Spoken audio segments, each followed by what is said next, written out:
Hi folks, another piece of my life. Start with this though.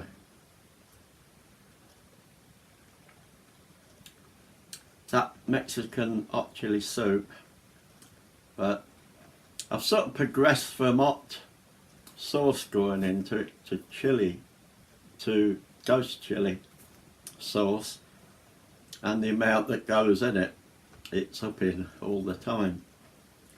It's gonna melt the bloody handle off the cup one day. Oh. Right, Goth, piece of my life. It's a big bit. I'm not going to do a pre-arranged ramble. I'm just going to ramble on this one. Well, I'll just ramble on them all. But I thought, no, I don't want any pre-arranged, or what if I talk about this bit, that bit. I'll just talk about what Goth is to me in my life. I've spoke about Goth a fair bit in different videos. And I'm sure some of this will touch on some of that. Yeah, Goth. Start with all black today. New shirt, yours truly, and a line from my second favourite film, The Craft, Mr. We Are the Weirdos. Because I think if you're going to look at me in the street, you might as well bloody know. And do I care? Do I? Buggery. So yeah, Goth. To me, yeah, it's a lifestyle. It is a subculture, primarily, at least at the beginning, music based. Fans of the Goth music. Although, if you look back, lots of the music and bands that we liked wasn't particularly what we'd call Gothers later. But I'm not going to go into all that sort of bloody rigmarole. But yeah, if we go back 80s time, whatever, Goth supposed to be just something that popped into your life and it would pop out again. Just a phase, little phase of your life. Oh, this is bloody good, innit? And now I'm on to something else better in life. But funny enough, it doesn't work that bloody way, does it? It doesn't come in as a phase and disappear as a phase. Probably not saying it doesn't with anybody, but if you're, I'd say, anywhere near true Goth, it's not a phase. It doesn't come in, it doesn't go out. It's who, what you are. So yeah, it's always been part of me, even before the 80s. I know people say, oh, this isn't Goth, that ain't Goth, it's darkly inclined, it's this, that and the other. It's all a bloody blend of it, really. And if I look back at my life when I was a toddler, I was heading towards the flipping 80s anyway. My very favourite activity was going with my grandmother or my mum and grandmother to the local churchyard where my grandfather is buried. I never knew him, but we'd go along there to tend to the grave, and when I was there I would be doing whatever. One of my favourite activities was there's a little bit you walked into, it was all open, walked into, down steps, there was a door I think at the bottom, but there was a tap, and you had to go down there for water to fill vases up. One of my favourite childhood activities, going up and down them flippy steps. I don't know why. I look back, it's a flipping fond memory. I remember all the visual stimulus that I got from it, the enjoyment of being there. So right from a very early age of toddler, all those things were starting to creep in. Darkness being around, night time, things there. It was all, that side of goth was all creeping in. When the 80s come along, everything, a genre of music, bands did sort of bring like-minded people together. Would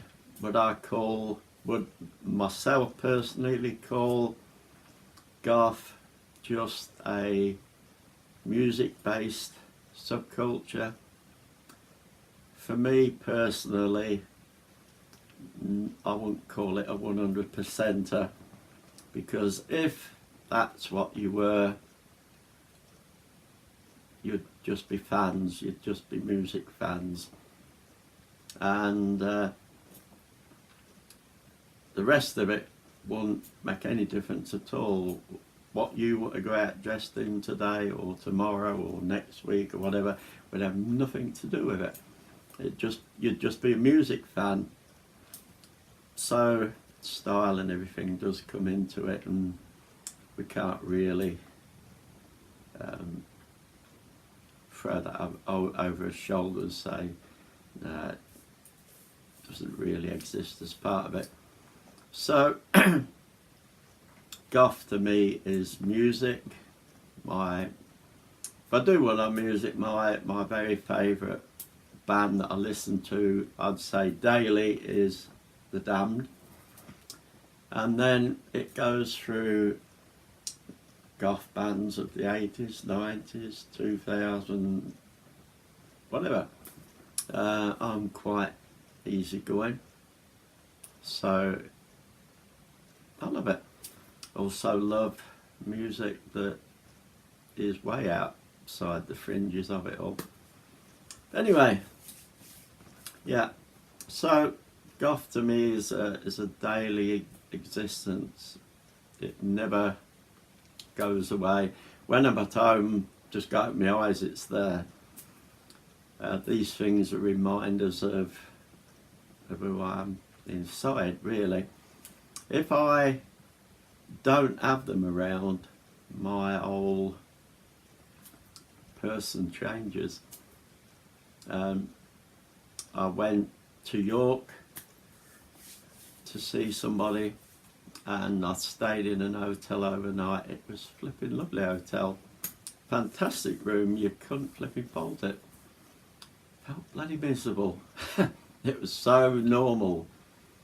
Somebody did say to me, which is a bloody great idea, when you go somewhere, take things with you, a skull, whatever, and have it there, and it brings goth into your atmosphere. But yeah, it was so bloody normal. It was awful, just feeling wise. So yeah, there's not a lot I can say about it really, just that goth is me, it's my life, it's lots of what makes me tick. People know me for it. I've said before, if I went to town and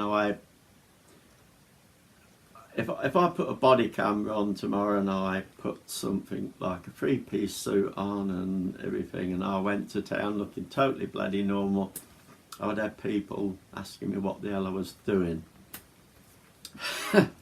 They don't expect me to look flipping normal. So yeah, and I mentioned it before, when you go out there, a lot of it's up here. You assume what people think goth is, or how you should look, or this or that. Now I'm not saying I always assume to myself that in America it's probably flipping harder to be goth than it is in the UK or elsewhere. But yeah, you can walk out the door, go to town or anywhere, and if you got that mindset in there that people are looking and thinking this, thinking that, saying this in the mind, saying that, then that'll just be on your mind all bloody day. But if you go, just be yourself, confident, smile, chat to people, they accept you for whoever you are. There's always the odd pillock that in the mind's going, yeah, yeah.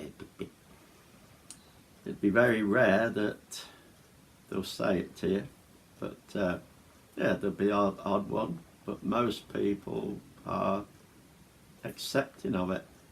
If you're not being a dickhead to them, they're pretty much okay.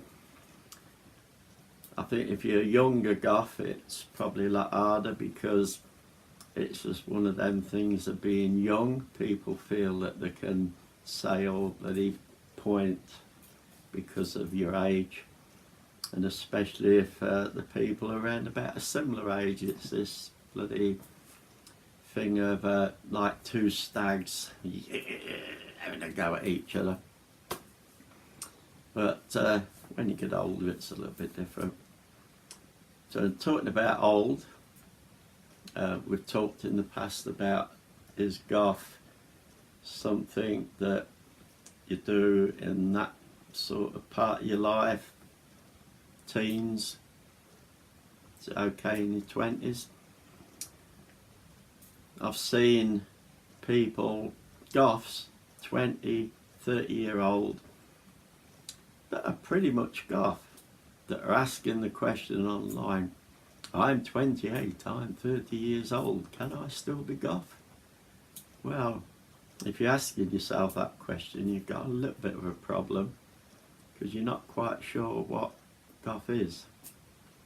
And then you get people my age, you get people a hell of a lot older than me that are goth. It doesn't flip and go.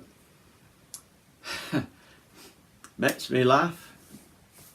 For those that don't know, I'm 69, and I had people, not in real life actually, more online, calling me Grandad, you must be the oldest bloody goth ever going, all that sort of thing. Well, actually, I'm not. 69, I'm still sort of fairly young in the scheme of things, as far as goths go. As goths, a hell of a lot older than me, and flipping good luck to them, because they know what it's all about, that what they are is what they are, and don't give a shit about what anybody else thinks. Grandad, anybody wants to call me Grandad, fine with me, I'm flipping happy with that. In reality, I've got 24 grandchildren, so I'm quite used to the term Grandad and being looked upon as a Grandad. I've got 4 great-grandchildren, so yeah, I'm sort of used to being more highfalutin than a Grandad. I'm in the upper echelons of great Grandad. Goodness knows if I'll ever make it to be great Grandad goth. So yeah, attitude, it doesn't bloody matter. You know, if you're goth, you're goth. It's part of your life, enjoy it. People will try and pull you down and will say things and try and pull you down. Doesn't matter. It's who you are. They are who they are. Everyone you meet when you go out is who they want to be. None of them have got any right to turn around and decide you shouldn't be what you want to be. So just be it. Don't hassle it in your mind even. So yeah, goth to me is just that really. It's nothing I can go into great detail with, or very little detail. There's not a lot to say about it unless you go into all the ins and outs of Goth. But as Goth as part of your life, it's part of your life. Not a lot to be said or not to be said. It's just who you are. So, back to the old hard stuff. 69, you know, you can't go around drinking bloody pints anymore. It's this bloody stuff that puts the fire in you. So yeah, folks. Actually, talking about Grandad, I've had people in the Goth community that, out of niceness, this wasn't being nasty or anything, would call me Goth Father, which is a very polite way of saying grandfather. And yeah, if I wasn't the kilted Goth, I'd be quite happy being Goth Father. So, to you that are older than me, here's to you. To you lot that are in my group, here's to you. To all you that are younger and on your way up, bloody good luck. And to all those other people in the world, best wishes. To everybody. Have a nice hot one. That's the way to do it. And here's to Goth in your life.